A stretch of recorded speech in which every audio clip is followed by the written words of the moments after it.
Hey folks, this is Cindy. Thanks so much for stopping by. In today's video, we're going to be talking about no line coloring the Power Poppy Magnolia Sunshine digital stamp. I fell in love with this illustration the moment I saw it. I loved the composition of it and I loved the potential of the colors in this stamp. The first thing I thought of when I saw what this was that it absolutely had to be done in no line. Now, I do a lot of no line, but I am no stranger to stamping in black ink or coloring images that are outlined in black ink. However, there are just some images that have to be done in no line. If you colored this with the black outlines, it would absolutely distract from the finished result, at least I think. So I definitely wanted to lighten this image up quite a bit before I printed it out so I could do the no line coloring on it. I started with the RV66. I went right down at the base of that petal. I came about a third of the way up. And then also, if you look at the tip of this petal, you can see where it is illustrated. So it kind of dips down there in the middle. I added some of that RV66 there. And now I'm going over the top of that with an RV55, and then I'll finish this off with an RV63. Typically, the natural blending combination is RV69, 66, and 63. However, when I tested out these colors on a test of this Magnolia, I felt that they were a little too dark than what I really wanted. And I also knew that I'm going to be bringing in my colored pencils, so I didn't want to kind of quite push the limits quite that far. I was also looking for the vibrancy in this. A reference of a Magnolia that I looked at, it was a pretty bold, vibrant Magnolia. There are darker ones out there, and they're gorgeous, but I was really struck by the vibrancy in it. Plus, it's going to stand out that much more because I don't have the black outlines to distract from this. So I was going to capitalize on some brighter red violets, skipped the RV69, went with this 66, the 55, and the 63, and I think it was perfect. I'm also making sure that I get my blends right on these Magnolias because they are so bright, vibrant, and because they are larger images in this illustration, they're going to be super noticeable. I don't want to have to put in a bunch of work later with my colored pencils, and I'm not 100% certain I would be able to fix any blending faux pas later with my colored pencils because of the nature of these Copics being so bright. So I am going to make sure that I get these blends right to begin with. I also made sure that I refilled my markers before I started this because I knew instantly the moment I saw this and the moment I knew that I was going to be coloring this in, that having full markers was going to be the best way to accomplish getting the most out of these blends. I'm also making sure that I don't put any of this RV66 too close to each of these petals. So that petal up there at the left side of my thumb, I made sure that I didn't bring that RV66 down too far to the base of that. And I also left myself a little bit of space on that bottom petal. You can see where I finished it off with that RV63. And there is a nice gap there between the blending on that lower petal and the one next to it. This is also going to be a good example of making sure that I don't get this RV66 too close to each of its petals. Look at the gap there that I've left myself on the bottom portion of the fold on that petal. I'm still, even with the RV55, I'm going to give myself a little bit of space there to finish that off with the 63 because the inside of that petal cups in. So I need to add the RV66 to that. Then I can blend it out with the 55 and the 63. But because I gave myself a little bit of leeway there, a little bit of a space with that 63, it's going to look like there's a sharp, lighter edge to the edge of the petal and darker down there in the center. Now, these two petals in the back here, they're going to have a little bit more shade. They're going to have a little bit more of that RV66 because they are sitting further back. So they would have a little bit more of that shading in there. I wanted them to look like they're being pushed to the back. Now, I'm not going to show you how I color in all of these Magnolias. If you're interested in seeing the full real-time video of this, you can check that out over on Patreon. I will have that link down below. I take you from beginning to end on the entire Magnolia Sunshine digital stamp if you're interested in that. So I'm going to finish up these last couple petals here. I am trying to only take 1 or 2 petals at a time on these magnolias. That is another great way to get a good blend. Try not to let that ink dry too much before you go over it with the next color in line. You need to have a little bit of dampness in that paper. Express It blending card that I'm using here today helps a bunch, but if you get too far ahead of yourself, then it starts to dry back regardless, and it is really hard to get a good blend at that point. So now it's time to start working on these daffodils. I am starting with the Y21. That is going to be my darkest shade color. It doesn't feel very dark, but trust me, folks, it is dark enough, especially since we still have some colored pencil work to do. Again, I'm taking that Y21 right down there at the base of it. And these daffodils are illustrated where you can actually see the folds and the valleys at the tips of these petals. So I'm really going to capitalize on those. I want that texture and that interest in this daffodil or these daffodils when I'm done with it. That's also going to set it apart a little bit from the more structured look of the magnolias, and it is just beautiful. When I'm done with that Y21, then I'm going to move on to a Y11 and go right over the top of the Y21, and then I bring in a Y00 to finish that off. That Y00 is pretty light, and it's going to knock that Y11 and that Y21 back just a wee bit. If you need to come back in with the Y11, you can certainly do so. And at some points before I finish these up and move on to my colored pencils, I actually come in again with the Y11 and kind of push those some of these petals back just a wee bit further. You could probably do that with the Y21 as well. I would just be really careful that you don't get ahead of yourself and you don't add too much of the Y21 after all of these markers have dried. It will push you back a little too far, and then you're going to struggle a little bit with your colored pencils. I know that this color combination doesn't feel like it's dark enough, but again, trust me, it absolutely is. I'm going for a delicate yellow on these daffodils. They don't need to be deep and bold, and they don't need to be as deep as what the magnolias are. You can still do delicate, and you can still get the impact that you're looking for in your colors, folks. Especially with no line coloring, you don't have those black outlines to distract from it. So by bringing in those lighter, delicate colors, it really makes that image shine. On the leaves for the magnolias, I'd use a B34, a YG17, and a YG03. On the leaves for the daffodils that I'm coloring in right now, that's a G29, a G24, and a YG21. I talk more about this over on the Patreon video, and I also show you how I color in those berries as well. The only thing that I would recommend on these, first and foremost, G29 and G24, they don't like to play friends. They're about 5 numbers apart, but even aside from that, they're just not very friendly. I would call them acquaintances. I wouldn't call them close friends.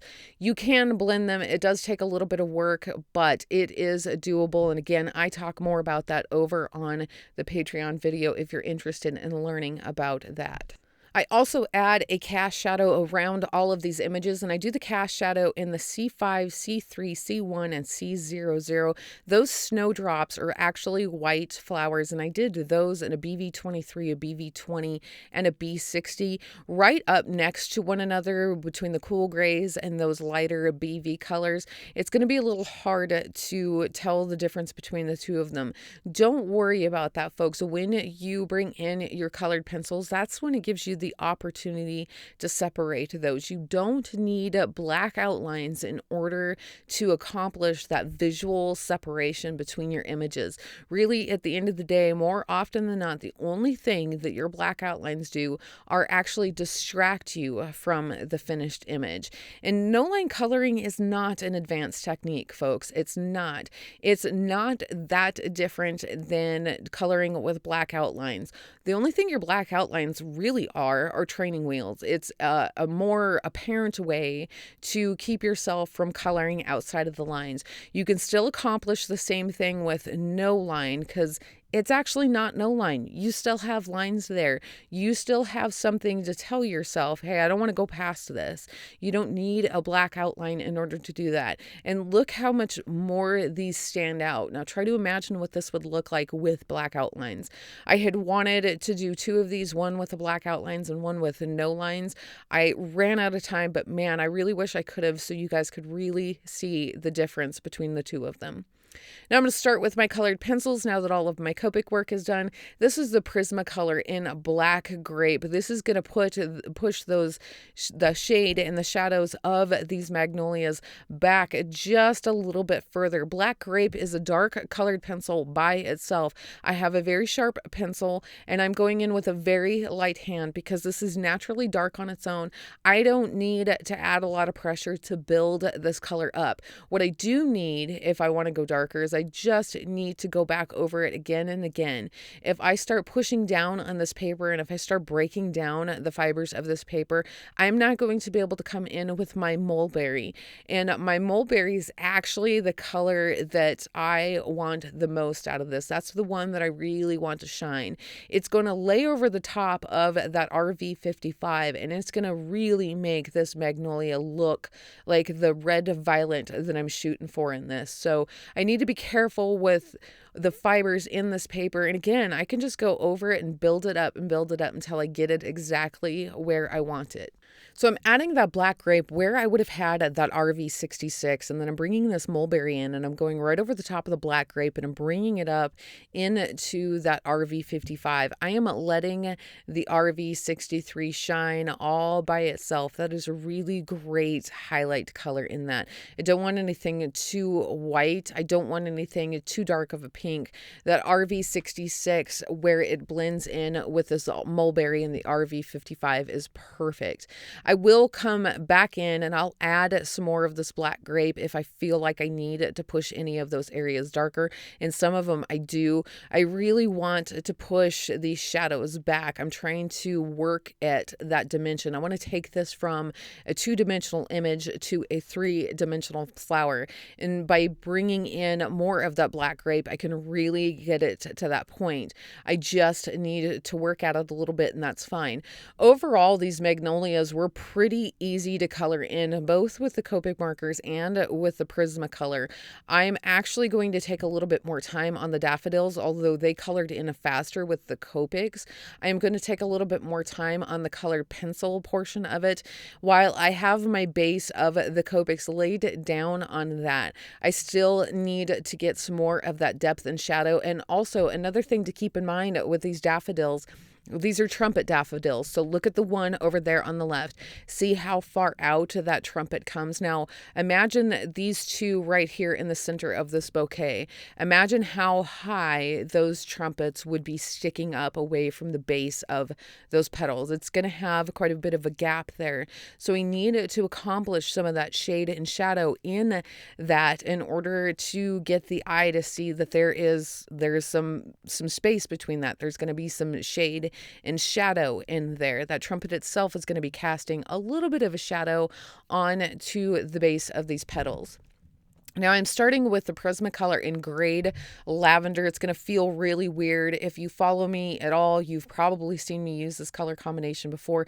If you haven't, the reason why I'm doing this is I don't want to push these to a deep dark orange. So I'm not going to come in with a darker yellow or a darker orange colored pencil. That's just saturating to get shade and shadow. I actually want to desaturate in order to get shade and shadow. And I want to desaturate because that's going to be more natural looking, and also I can actually push that further. I can get more dimension in my finished work by desaturating than I can if I just keep going darker and darker with yellows and oranges. On top of which, if I keep going darker and darker with yellows and oranges, my daffodils are going to end up looking very heavy. They're not going to look delicate anymore. And daffodils, for the most part, are a delicate flower. And also, I want the contrast between those stouter magnolias and these more delicate daffodils. So desaturating is going to get me to that point. Now I start with a Grade Lavender. However, I do end up bringing in a Parma Violet. Now Parma Violet compared to Grade Lavender is more purple. And I actually talk more about that over on the Patreon video. But by bringing in that Parma Violet, that really pushes it even farther. So when I put in the Parma Violet and then I come back in with this mineral orange and go over the top of the Great Lavender and the Parma Violet, then I get this deeper desaturated yellow as opposed to a very dark orange, and that is perfect. Plus, I don't have any black outlines of a stamped image to tell me where the separation is in each of these petals, where the depth and the shadow is between the trumpet and those petals. So I need to do the work for myself. And at the end of the day, I'm going to have an image that not only looks a little bit more realistic, but really is the star of the show. So I came in with the Great Lavender. Now I'm coming in with the Mineral Orange. I'm going right over the top of that Great Lavender and a little bit beyond that into where I would have had that Y11. I am making sure that I'm covering up that Great Lavender with the Mineral Orange. I don't want any of that to peek out. We do want this to look like a dark yellow. We don't want to see any of that purple, albeit a muddy purple, going over any of our yellow here. So we need to hide that. And we also need to get that desaturation in there. And that's what we're going to get by doing this. I'm also going to bring in the yellow ochre. I'm going to go over the top of the Great Lavender and the Mineral Orange and a little bit beyond that. This is going to be my transition color between those darker shades and into this Y00. The Y00 is just like our RV63. It is just the perfect highlight color that we don't need to cover that up. And besides which, I don't know if you've heard me say this before, but let me say it again. We're not looking to reinvent the wheel. We're not looking to completely recolor our images with our colored pencils. We're just bringing in those colored pencils to add that detail work. So we need to allow it to shine through as much as possible. So when I first started coloring these daffodils, I initially did not bring in the Parma Violet. I color in this first daffodil with the Great Lavender, Mineral Orange, and the yellow ochre. By the time I get to my second daffodil, I realized that I needed to push that back further and darker. So then I go in with the Great Lavender and the Parma Violet. There's a combination of both. Then my Mineral Orange and my yellow ochre. If I were to do these again, I would immediately do that right away on all of them. It's a little bit easier, still the same result, just a little bit easier. So on my Daffodil Leaves here, I'm using the indigo blue to push those darker shaded areas and the shadows back just a little bit further. You have the magnolias and the daffodils hanging over the top of that. So that's going to go pretty dark. And then I'm going to come in with this Prussian green. I'm going to go right over the top of that indigo blue. And then also over all of the lighter areas, but I have a really light hand. It's going to kind of muddy it up a little bit, kind of make it look as though there isn't as much detail in that, and that's perfect. There wouldn't be a whole lot of detail anyways because you have all of that flora going over the top of it, so you don't need to see a whole lot of detail there. I would love if you left me a comment down below telling me what you think about the difference between no line coloring and black outline coloring. I'm really interested in hearing your thoughts on that. So again, do be sure to leave me a comment below. I am finishing this off with a Sakura clear glaze pen on the stamen of those daffodils as well as the magnolia. And I also brought in a Nuvo Aqua shimmer pen on just the highlights of all of the flowers there. And then I called it good. That is it, folks. We are done. We are good to go. I have more links down in the description below as well as over on my blog if you're interested in checking those out. Again, I have the full length video over on Patreon, link down below, so do be sure to check that out. I hope you enjoyed my project today. If you did, hit that like button and share it with your friends. Also, be sure to subscribe to my channel if you haven't already, and tap that bell next to the subscribe button so you can receive all future notifications. Thanks again so much for stopping by. Until next time.